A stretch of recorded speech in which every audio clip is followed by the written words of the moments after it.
अस्सलाम वालेकुम। आज यूनिवर्सिटी डिग्रीज वाले स्टूडेंट्स के लिए एक बहुत ही मुफीद मालूमात है जो कि आपके साथ शेयर करनी है पाकिस्तान से जिनके पास डिग्रीज हैं। मैं यहाँ पे हूँ वकास अकरम और यहाँ पे हैं जी भाई तौसीफुर रहमान। तो ये भाई वीडियो में इनको साथ लेने का मकसद ये है कि एक बहुत ही मेरे ख्याल से एक बहुत बड़ी एक अचीवमेंट है कि इन्होंने यहाँ स्पेन में आके 3 साल के अंदर अंदर साथ काम करके भी B2 जो है ना वो स्पेनिश का हासिल किया है। इनके साथ बात करते हैं क्योंकि ये पाकिस्तान से यूनिवर्सिटी की डिग्री है, इनके पास कौन सी डिग्री है या यहाँ पे किस डिग्री में इन्होंने चेंज करवाई है, क्योंकि कल ही हमने ऑनलाइन जो है ना वो अप्लाई की है। स्पेशल तौर पे इनसे बात करने से पहले ज़्यादा मैं उन लोगों से मुखातब होना चाहता हूँ जिन लोगों के पास पाकिस्तान में हाई एजुकेशन है, यूनिवर्सिटी लेवल की एजुकेशन है और उनको पता है कि उन्होंने स्पेन आना है।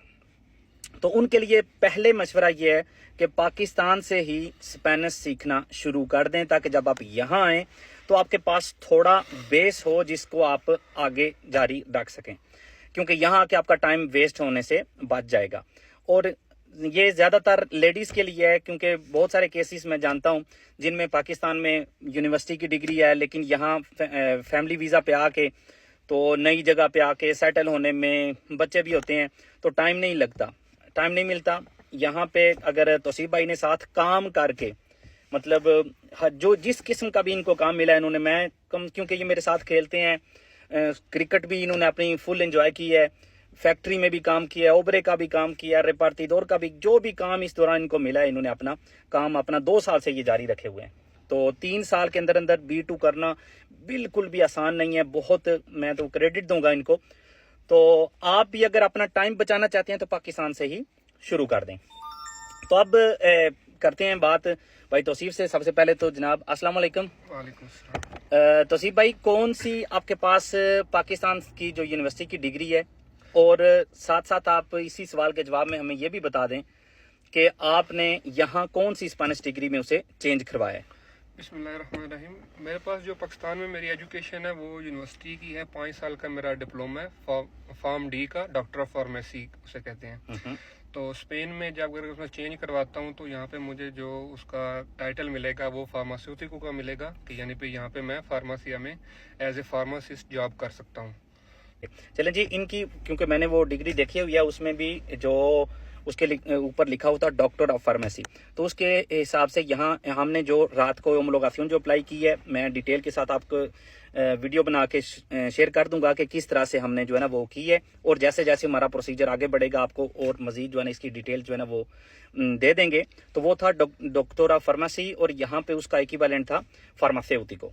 तो ये वहाँ पे 5 साल का था। तो अभी हमें उम्मीद है कि कोई यहाँ पे इशू नहीं बनेगा। बहरहाल जो भी हुआ आपके साथ शेयर किया जाएगा। तो अब बताएं तौसीफ भाई, आपने ये तो मैंने बता दिया सबको कि 3 साल भी अभी पूरे नहीं हुए, लेकिन ये मुश्किल था या आपको लगता है कि एक यूनिवर्सिटी का जो स्टूडेंट होता है, जो यूनिवर्सिटी की डिग्री जिसके पास होती है, उसके लिए इतना मुश्किल नहीं है? और अगर मुश्किल है तो कौन सा हिस्सा है जिसके ऊपर ज़्यादा मेहनत की ज़रूरत है? इसमें टू बी वेरी ऑनेस्ट, इसमें अगर जो मैं ये कहूँ कि आसान था या मैंने बड़ा इजी किया तो ऐसी कोई बात नहीं है। मेहनत आपको बहुत करनी पड़ेगी, ठीक है, मुश्किल भी है, लेकिन यह कि नामुमकिन नहीं है, ठीक है। बहुत ज़्यादा मेहनत की ज़रूरत है, आपको टाइम मैनेज करना पड़ेगा, इसके लिए निकालना पड़ेगा, तब जाके ये होगा। और यहाँ तक दूसरा सवाल है कि इसमें जो मुझे मुश्किल लगा है वो, जैसे जो यूनिवर्सिटी ग्रेजुएट्स हैं वो तो आर्ट्स के थ्रू उसको ईजिली समझ सकते हैं कि जो रीडिंग पार्ट है या जो राइटिंग पार्ट होता है वो मुझे सब ज़्यादा मुश्किल लगा है, और उसी में ही मुझे ज़्यादा मेहनत की ज़रूरत थी, क्योंकि जो बाकी आपका रिटन स्पीकिंग पार्ट है या लिसनिंग पार्ट है वो आप इजीली जल्दी कवर कर लेते हैं, बजाय इसके कि आपको रीडिंग में और राइटिंग में ज़्यादा मेहनत की ज़रूरत पड़ती है। तो क्या आपने पहले अटेम्प्ट में ये पास कर लिया? नहीं, मैंने अल्हम्दुलिल्लाह 2 दफ़ा फेल किया इसको, और तीसरी दफ़ा में जाके मैंने इसको अल्हम्दुलिल्लाह क्लियर किया। पहली 2 दफ़ा मैंने भी इसको फेल ही किया है। इससे आप अंदाज़ा लगा सकते हैं कि मुश्किल नहीं है, लेकिन साथ साथ ये भी आप देख सकते हैं कि नामुमकिन भी नहीं है, हो सकता है। मुश्किल है, नामुमकिन नहीं है। ओके, चलें, ये एक और चीज़ हमें नोट कर लेनी चाहिए कि फेल होना, गिरना, ये कोई मसले वाली बात नहीं है। मसले वाली बात तब है जब गिरने के बाद आप कहें मैं उठ नहीं सकता।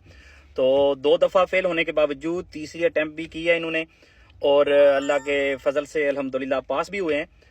जिसके बेस पे हमने जो título है जिसकी हम वीडियो बना रहे हैं वो हमने होमोलोगाción इसकी अप्लाई की है। तो अब आपसे सवाल ये है, अगला सवाल है भाई तौसीफ से कि पाकिस्तान से आपको कौन कौन से डॉक्यूमेंट्स जो है ना वो आप लेके आए हैं और किस किस जगह से आपने उनको अटेस्ट करवाया? पाकिस्तान से आपने जो आपकी यूनिवर्सिटी का डिप्लोमा या डिग्री है वो, और आपका जो ट्रांसक्रिप्ट होता है वो, ये दो चीज़ें हैं मेन। ये आपने HEC से टेस्ट करवानी है। HEC से करवाने के बाद आपने फॉरेन अफेयर से इसको टेस्ट करवाना है, और उसके बाद फॉरेन अफेयर से ही इसकी अपोस्टिया लगवानी है आपने। बेसिक ये 3 तरह की टेस्टेशन आपने करवानी है, और ये 2 डॉक्यूमेंट ही बस आपको स्पेन में चाहिए आपकी डिग्री को यहाँ पे होमोलोगाción के लिए। चलें जी, आपको आपका जो वो गत्ते वाली डिग्री होती है वो आपने साथ लेके आनी है उसको HEC से, और अब अगर अब आपने करवानी है तो उसके ऊपर अपोस्टिया लगवानी है, सिर्फ HEC और अपोस्टिया। और जो दूसरा ट्रांसक्रिप्ट होता है जिसके ऊपर आपके सारे सब्जेक्ट होते हैं, कितने घंटे आपने उसको लगाए हैं, यूनिवर्सिटी जो इन्फॉर्मेशन देती है, तो वो 6 से 7 उसके पेजेस होते हैं, जितने भी आपके हों आपने वो ये 2 चीज़ें पाकिस्तान से अटेस्ट करवा के यहाँ लानी है। यहाँ लाने के बाद सिर्फ आपने उनको ट्रांसलेट कराना है, कहीं से भी अटेस्ट करवाने की ज़रूरत नहीं है। और सिर्फ यही 2 डॉक्यूमेंट्स आपको चाहिए अपनी डिग्री यहाँ पे चेंज करवाने के लिए, साथ में B2। कोई किसी भी और पेपर की आपको यहाँ पे ज़रूरत नहीं पड़ेगी। चलें जी, आपने देखे हैं सुने हैं क्वेश्चंस B2 के हवाले से और डिग्री के हवाले से। फिर भी अगर कोई चीज़ रह गई हो तो आप कमेंट्स में पूछ सकते हैं। बाकी किस तरह से ये प्रोसीजर है, किस तरह से हमने होमोलोगाción अप्लाई करनी है जब आपके पास B2 हो जाता है, तो वो मैं इंशाल्लाह नेक्स्ट वीडियो में आपके साथ जो है ना वो शेयर कर दूंगा। नेक्स्ट वीडियो में नहीं, यूट्यूब पे मैं वो अपलोड करके प्रोसीजर जो है ना वो कर दूंगा, जिसमें आप स्टेप बाय स्टेप आपको बताया जाएगा इस तरह से आपने अपनी होमोलोगाción अप्लाई करनी है। और यही था आपके साथ शेयर करना। और एंड पे सिर्फ मैं यही कहूँगा, अगर आपने अपना टाइम इन्वेस्ट किया हुआ है, अपना टाइम अपना पैसा पाकिस्तान में 10 से 15 साल इन्वेस्ट किए हुए हैं, उसे ज़ाया ना होने दें। इम्पॉसिबल बिल्कुल भी नहीं है, स्पेशली तौर पे लेडीज़ के लिए ये मेरा पैगाम है। मुझे पता है बहुत सारे केसेस मैं जानता भी हूँ, बहुत मुश्किल है यहाँ आके मैनेज करना कि बच्चों की भी देखभाल सारी टोटली 100% और छोटे छोटे घरों में आपके ऊपर आ जाती है।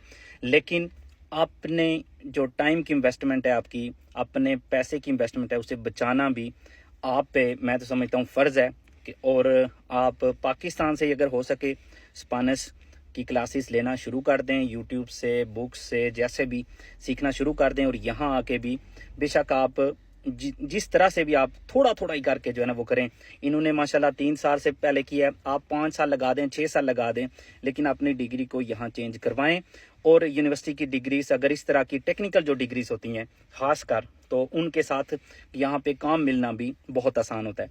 हाँ, अगर आपने पाकिस्तान में लॉ किया हुआ है या पाकिस्तान में आपने बिजनेस एडमिनिस्ट्रेशन की हुई है या इस तरह की कोई डिग्री है जो ज़्यादा थ्योरी की होती हैं, तो उनका मैं आपको ज़्यादा मेरे ख्याल पर्सनली मैं समझता हूँ हो सकता है हकीकत में आपको मिल ही जाए, लेकिन उनका इतने ज़्यादा चांसेस नहीं होते। चांसेस होते हैं इस तरह की जो टेक्निकल डिग्रीज होती हैं, इनके साथ यहाँ आपको काम मिलने का। तो बिल्कुल आपने हिम्मत नहीं हारनी, ज़रूर कोशिश, कम से कम कोशिश करनी है, ताकि कुछ अरसा बाद आप ये ना कह दें मैंने ट्राई भी नहीं की। अपने डिग्रीज का हिफाजत यही है कि आप उनको जिस मुल्क में आप रह रहे हैं उसमें आप उनको तब्दील कराएं। अल्लाह हाफिज़।